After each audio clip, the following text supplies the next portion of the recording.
Zurück aus der Vergangenheit. Heute bei Classic Rides, der Sportwagen mit der wahrscheinlich verrücktesten Geschichte aller Zeiten.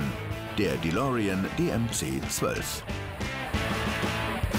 Es ist vergleichsweise unspektakulär durch die großjährigen Komponenten, die hier verbaut sind. Nach monatelangen Vorbereitungen kommt der DeLorean heute auf einer Rennstrecke zum Einsatz. Ein Abenteuer, das bisher noch niemand gewagt hat. Macht richtig Spaß, das Teil. Geiler Scheiß ist das hier. The Sound of Speed auf dem Salzburgring. Eine der populärsten Oldtimer-Rennveranstaltungen in Österreich. Trotz starken Regens ist alles am Start, was in der Szene Rang und Namen hat. Zum ersten Mal überhaupt wird heute ein DeLorean auf der Rennstrecke fahren. DeLorean-Spezialist Wolfgang Hank, der den Renndelo aufgebaut hat, gibt kurz vor dem ersten Lauf seinem Fahrer noch ein paar Tipps. Dann geht der DeLorean auf die Strecke. Die Jungfernfahrt auf dem Salzburgring ist auch eine Fahrt ins Ungewisse. Wird der umgebaute Wagen das Renntempo durchstehen? Wolfgang fiebert auf der Tribüne mit. Jetzt bedeutet es zuerst mal, er hat eine Runde geschafft. Das ist schon mal ein gutes Zeichen. Ja, ist natürlich ein tolles Gefühl. Jetzt haben wir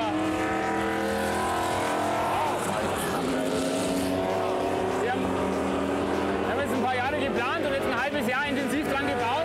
Ist dann schon schön, das Auto hier auf einer Rennstrecke zu sehen. Tolle Sache. Berühmt wird der DeLorean durch die Filmreihe Zurück in die Zukunft. Ex-GM-Vizepräsident John DeLorean träumt schon lange von einem eigenen Sportwagen.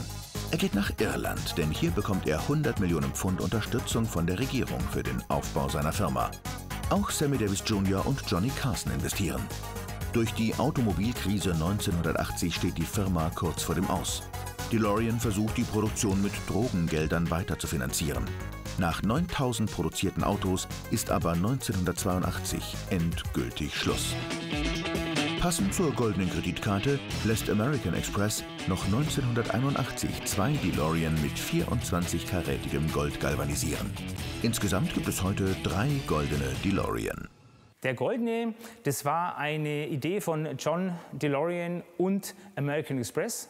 Angepeilt war eine Auflage von 100 Stück, die aber nicht realisierbar war. Es wurden effektiv aus dieser Aktion heraus 2 Fahrzeuge produziert. Das 3. Fahrzeug war das letzte Fahrzeug, das überhaupt vom Band lief. Das wurde vom Konkursverwalter, der Ende 82 die Firma DeLorean liquidiert hat, wurde dieses Fahrzeug dann für sich selber zusammengebaut und der hat es dann eben mitgenommen. Nahe München hat Wolfgang Hank seine DeLorean-Werkstatt. Heute Morgen muss er zusammen mit seinem Mechaniker Jan der Hake ein technisches Problem an einem Kundenfahrzeug beseitigen.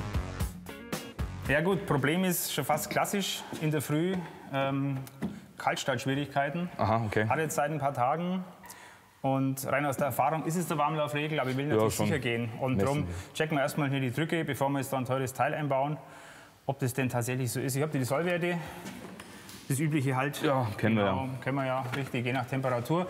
Temperatur können wir nur schauen. Was haben wir jetzt Oberfläche? Schauen wir nach der Motortemperatur. Ja, der hat heute im Prinzip Raumtemperatur. Ja, es ist im Prinzip kalt. Genau. Gut. Startest du mal bitte den Motor.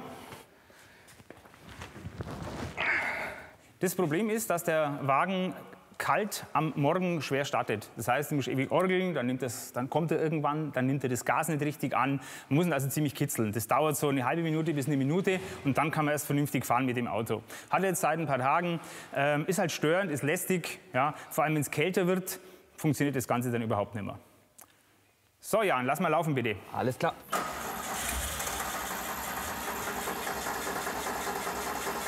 Okay, lass gut sein. Ja, aber es ist ziemlich eindeutig. Okay, also es ist wie vermutet. Wir sind hier von den Werten außer der Toleranz. Der hat quasi kalt schon einen deutlich zu hohen Regelwert, einen deutlich zu hohen Regeldruck. Also wir werden jetzt den Warmlaufregler ersetzen und dann sehen wir weiter, wie er sich dann verhält. Alles klar. Die Fahrzeuge sind jetzt 30 Jahre alt. Nach der Zeit darf so ein Warmlaufregler schon mal kaputt gehen. Genau. Da Porsche damals einen Entwicklungsauftrag für den DeLorean ablehnt, basiert der Wagen weitestgehend auf dem Fahrgestell des damaligen Lotus Esprit. Und im Heck kommt ein relativ einfacher 6-Zylinder-Serienmotor von Peugeot, Renault und Volvo, kurz PRV, zum Einsatz. Wenn wir den Warmlaufregler nicht ersetzen, hat das Fahrzeug im kalten Zustand keine Leistung, er springt auch nicht vernünftig an, ist jetzt bei den Außentemperaturen noch kein großes Thema, wird aber dann im Herbst, im Winter, wenn es richtig kalt wird, wird es zum Ärgernis und dann läuft er irgendwann mal nicht mehr. Außerdem verbraucht er dann in der Warmlaufphase extremst viel Kraftstoff, läuft viel zu fett. Dann haben wir wieder so mit Folgen, mit verrußten Zündkerzen und so weiter. Das sind alles Dinge, die man nicht braucht. So, einmal Warmlaufregler. Erkennen kann man an dem halt immer gar nichts, gell? Nein, wie immer, siehst gar nichts. Aber den ersetzen wir jetzt schlicht und ergreifend durch ein Neuteil. Der Warmlaufregler macht genau das, was der Name ihn aussagt. Er regelt den Warmlauf. Ist in den Grundzügen zu vergleichen mit einem Schockzug, wie wir es früher von alten Vergaserfahrzeugen kennen. Das heißt, es wird das Gemisch in Abhängigkeit der Motortemperatur und den Erfordernissen entsprechend angepasst. Wir haben hier Eingang, Ausgang vom Kraftstoffdruck. Wir haben hier einen elektrischen Anschluss für eine Vorheizung und wir haben in dem Fall das Ganze auch noch unter Druck unterstützt. Wie gesagt, im Prinzip ein moderner Schock hier für unsere Einspritzanlage. Den neuen Warmlaufregler baut Wolfgang in wenigen Minuten ein. Er ist der DeLorean-Spezialist in Europa. Seine Kunden reisen oft über 1000 Kilometer zu ihm an, wenn sie ein Problem mit ihrem DeLorean haben.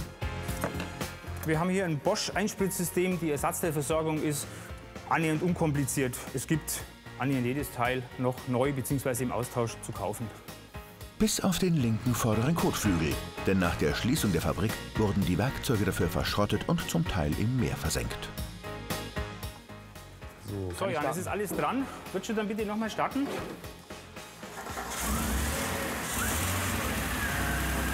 Aha. Also ja, jetzt schau her.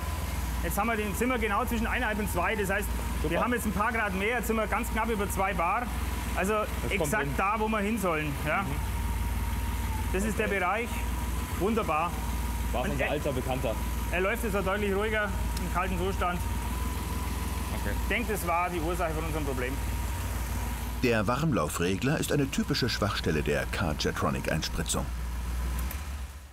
Das Fahrzeug ist grundsätzlich sehr unkompliziert aufgebaut, aufgrund der Großserientechnik, die verbaut ist. Wir haben ja den Motor von Renault, das Getriebe von Renault, wir haben die Einspritzung von Bosch, wir haben die gesamte Elektronik und Zündanlage von Bosch, wir haben Elektrik vorne von Lucas und von Bosch.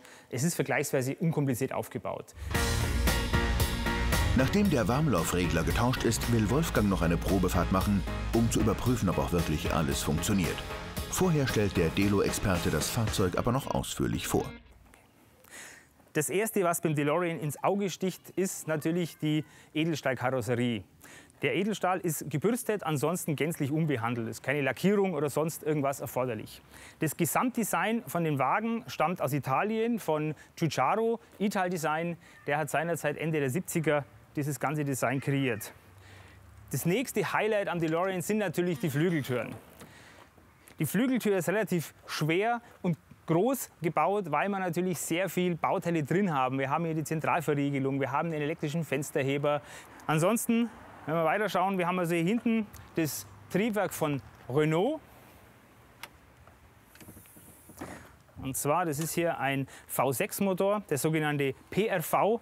V6 wurde von Peugeot, Renault und Volvo konzipiert und konstruiert. Aber diese Version ist ausschließlich nur DeLorean. Es gibt diese Variante in keinem anderen Fahrzeug von den anderen Herstellern. Das Fahrzeug hatte für damalige Verhältnisse schon eine relativ umfangreiche Komfortausstattung. Das Fahrzeug hat bereits eine Klimaanlage. Er hat, wie gesagt, Zentralverriegelung, er hat elektrische Fensterheber, er hat Ledersitze, er hat ein Lederlenkrad. Insofern ist das Ganze hier schon sehr gut ausgestattet gewesen. Was jetzt hier hinten noch ins Auge fällt, sind die großen Stoßfänger. Die kommen übrigens aus Deutschland. Die Stoßfänger wurden bei Phoenix in Hamburg gefertigt. Auch die oberen beiden Abdeckungen kommen aus deutscher Produktion. Die stammen von der Firma Ferrocell aus Augsburg. Ende der 70er, Anfang der 80er war es noch nicht typisch, dass man vollflächige Stoßfänger als Element einer Karosserie herangezogen hat. Das hat also der DeLorean hier bereits sehr, sehr gut umgesetzt. Wir haben hier die Originalfelgen. Das Felgendesign ist auch sehr prägnant für die Zeit und eben auch typisch DeLorean. Was wir hier sehen, die kleine Seitenscheibe. Ursprünglich war in der ersten Konstruktion ein Schiebefenster angedacht, nur hat es dann den Konstrukteuren nicht gefallen und man ist dann auf diese kleine elektrisch versenkbare Seitenscheibe übergegangen. Somit haben wir auch schon ein Thema: große Glasflächen, große Innenraumerwärmung. Ohne Klimaanlage im Sommer wird das richtig warm in dem Auto. Zur Karosserie gibt es hier noch ein paar andere Besonderheiten. Wir haben jetzt hier einen DeLorean aus der ersten Serie. Bei der ersten Serie hat die Haube noch die Sicken eingepresst und hat hier auch noch die Tankklappe. Die Tankklappe ist hier in dem Fall ausschließlich elektrisch zu öffnen.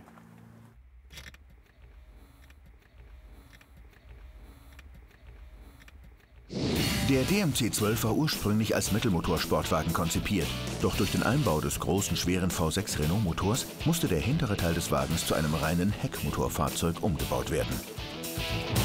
Der DeLorean hat durch seinen Heckmotor ein etwas eigenes Fahrverhalten, verhält sich allerdings gerade auf trockener Fahrbahn, auch in flotten Kurven extrem neutral, macht richtig Spaß, der Wagen, den ein bisschen zügig über die Landstraße zu jagen. Der V6 leistet 132 PS und sorgt für eine Höchstgeschwindigkeit von etwa 200 km/h. Ansonsten fährt sich das Auto wie jedes andere Auto auch. Es ist vergleichsweise unspektakulär durch die großjährigen Komponenten, die hier verbaut sind. Das Fahrwerk ist okay, das ist für die Leistung vollkommen ausreichend. Man kommt hier gut um die Kurven. Abgesehen vom Heckmotor zeichnet sich das Fahrzeug durch Einzelradaufhängung, Dreiecklenker und Schraubenfedern vorne und hinten aus.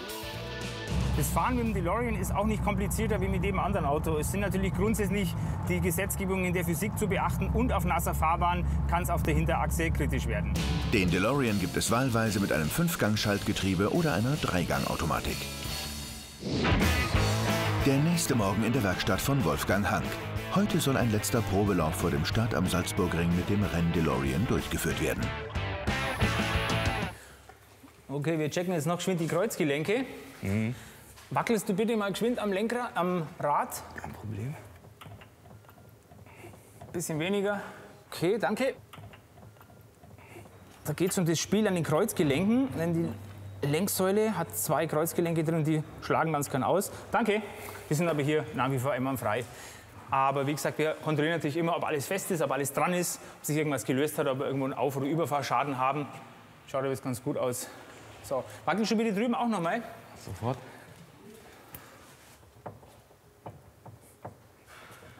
Jawohl. Oh, scheint alles in Ordnung zu sein. Ja, genau, okay. Für den Testlauf auf einem kleinen Rundkurs montieren die Mechaniker jetzt noch einen neuen Satz Semislicks. Mit seinem relativ schwachen Heckmotor und dem hohen Gewicht von 1,3 Tonnen ist der DeLorean für die Rennstrecke eigentlich nicht geeignet. Die Idee, einen Renn-DeLorean zu bauen, ist irgendwann aufgekommen und naja, wer soll das machen, wenn nicht wir hier in der Werkstatt? Und wir haben uns jetzt zum Beispiel für die Teilnahme an der Salzburgring Classic beworben und die haben sich gefreut, dass wir uns bewerben. Wir dürfen da mitfahren, fahren da also quasi einen Tag lang mit den ganzen echten Rennboliden aus vergangener Zeit um den Salzburgring. Das wird sicher eine tolle Sache. Und es geht eigentlich darum, die Zuverlässigkeit des Fahrzeugs unter Beweis zu stellen und das Fahrzeug überhaupt zu zeigen, dass die Menschen sehen, hey, sowas gibt's ja. Den Motor hat Wolfgang bisher noch nicht getunt. Okay. Jan, kontrollierst du mal die Lüfter, bitte? Kein Problem.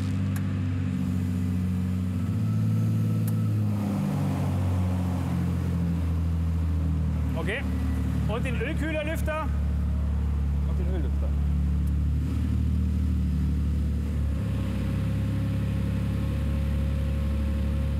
Läuft, läuft. Okay, danke. Anzeigen funktionieren. Drehzahl geht runter. So soll es sein. Ausgezeichnet. So, wir haben jetzt noch beide Lüfter gecheckt, und zwar vorne die Kühlerlüfter von der normalen Wasserkühlung und hinten vom Ölkühler, weil Thermik ist ein bekanntes Problem bei Heckmotorfahrzeugen mit Wasserkühlung. Und um eben hier sicher zu gehen, haben wir für die vorderen Lüfter eine Zwangssteuerung und eben hinten noch den zusätzlichen Ölkühler, der eben auch mit dem Elektrolüfter beaufschlagt wird, um hier die Thermik im Griff zu haben, um hier eben keine Temperaturprobleme zu kriegen. Es soll heute heiß werden. Schauen wir, was draus wird. Gut. Geiler Scheiß. Uns ging es momentan darum, das Fahrzeug in der Form zuverlässig auf die Straße zu bringen. Wie funktioniert das Fahrwerk, wie funktionieren die Bremsen, wie funktioniert die Kühlung. Das waren jetzt mal die 3 elementarsten Sachen. Das Auto wird fahren, das Auto wird gehen, aber leistungstechnisch sind wir hier noch lange nicht an irgendeinem Ende angekommen. Wir stehen ja ganz am Anfang von diesem Renn-DeLorean-Projekt. Die Testfahrt auf dem kleinen Rundkurs ist für Wolfgang Hank und den Hobbyrennfahrer Manfred Kusche die letzte Gelegenheit vor dem Rennansatz, um eventuelle Fehler am Fahrzeug zu entdecken und zu reparieren.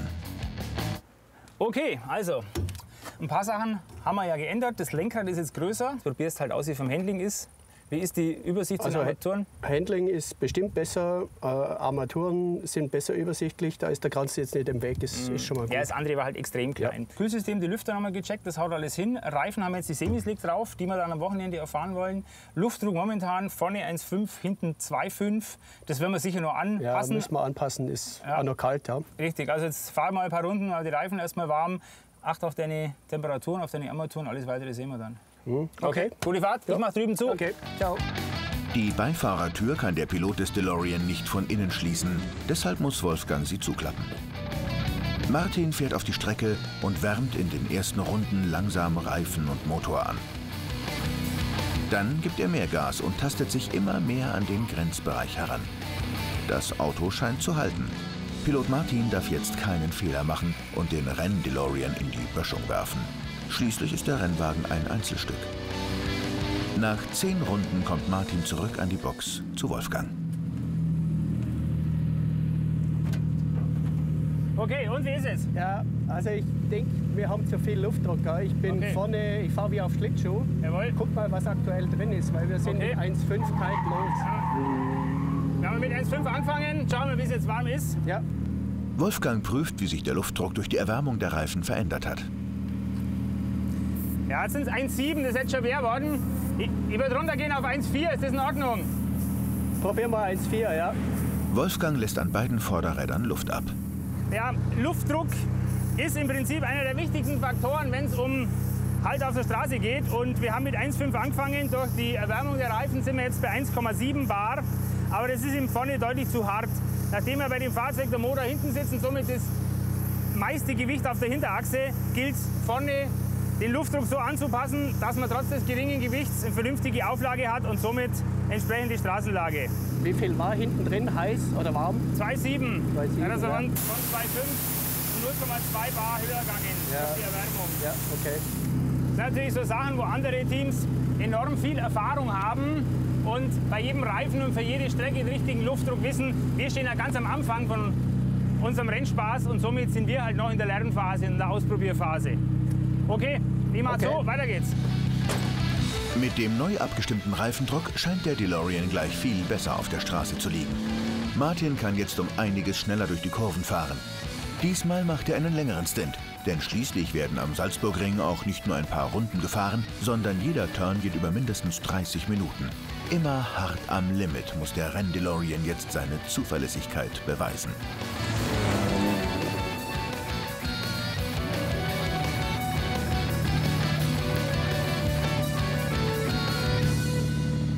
Ich glaube, das kannst du ausmachen.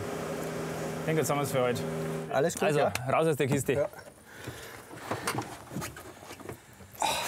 Okay, also Fazit. Auto läuft, Auto kühlt, Auto bremst, Auto lenkt. sauber ein, vorne zu wenig Gewicht, aber das können wir momentan nicht ändern. Wir tanken den Rand voll. Machen wir voll, auf jeden Fall. Ja. Ansonsten denke ich, ist es die Einstellung, mit der wir jetzt einfach die Veranstaltung fahren. Ja, okay. Motor zu schwach? Motor ist zu schwach, ja, Okay. da könnte man uns noch was einfallen Ja, lassen. Werden wir noch was einfallen ja, lassen. ja. Aber nicht für Samstag. Ja. Also Fazit können wir so So, durchstarten. wir werden so fahren. Also Ich halte super, das machen wir das so, einwandfrei. Ja, Ja, dann räumen wir zusammen für heute. Ja, Alles dann. easy. Super. okay. Perfekt. Ein paar Tage später am Salzburgring. Zum ersten Mal ist der DeLorean heute auf einer echten Rennstrecke.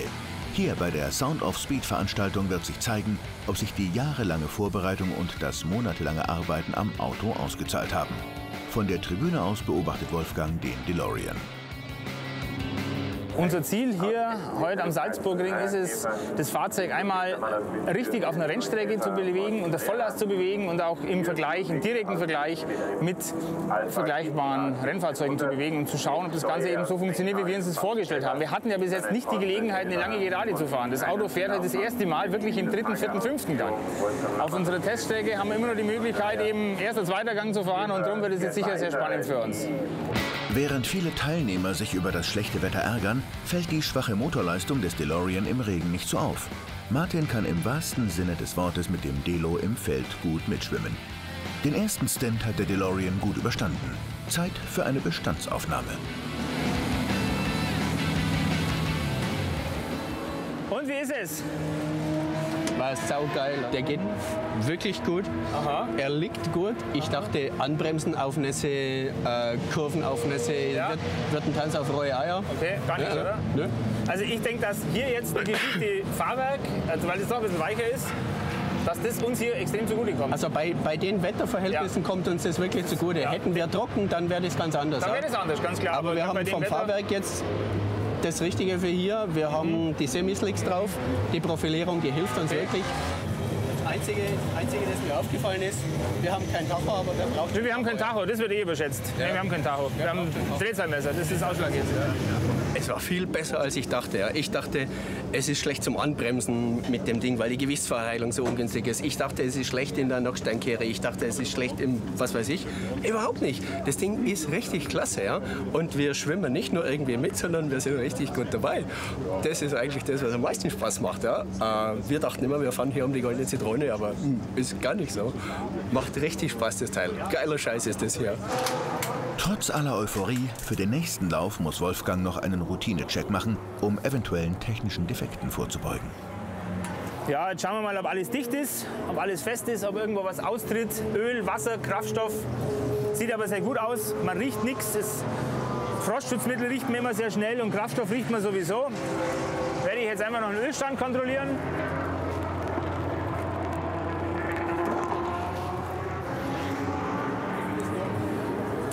Aber ich mache mir echt keine Sorgen. Der Fahrer war grundsätzlich zufrieden mit dem Auto, was man seinem Grinsen entnehmen konnte. Ja, perfekt. Er ist genau da, wo er hin soll. Ist kurz vor Max. Sauber, gut. Bin ich zufrieden. Wenige Minuten später geht der DeLorean wieder auf die Strecke. Der Regen ist stärker geworden und Fahrer Martin muss jetzt mit höchster Konzentration fahren. Denn das Fahrverhalten des Delo ist gerade im Regen nicht einfach. Der DeLorean ist grundsätzlich im Regen grenzwertig zu fahren. Durch das, dass natürlich der Motor hinten sitzt und die ganze Hauptlast auf der Hinterachse liegt, ist es im Regen doch schon ziemlich tricky, die Kiste um die Kurven zu bewegen. Wir erleben das halt draußen auf der Straße, wenn er kritisch wird, dann im Regen. Wir sind jetzt hier sehr überrascht, liegt aber wohl an der Fahrwerksabstimmung und auch an den wohl klug ausgewählten Reifen. Und mit diesen Reifen kommen wir jetzt sehr gut um die Kurven. Womit kaum einer gerechnet hatte, der DeLorean macht bei seiner Rennpremiere einen glänzenden Eindruck. Der Wagen hält ohne technische Probleme durch und Martin fährt immer bessere Rundenzeiten. Am Ende überholt er sogar weitaus stärkere Sportwagen. Für mich sind die Erwartungen erfüllt. Wir sind insgesamt 1 Stunde Vollgas mit dem Auto unterwegs gewesen. Das Fahrzeug hat super durchgehalten, sehr stabil. Der Fahrer ist zufrieden, ich bin zufrieden. Es leckt nichts, es tropft nichts, es fällt nichts weg. Es ist ein Traum. Ich bin richtig happy mit dem heutigen Tag.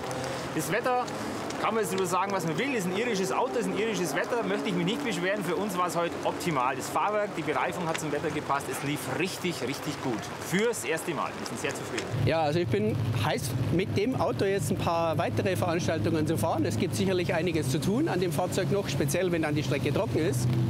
Aber das wird ein richtiges Spaßteil.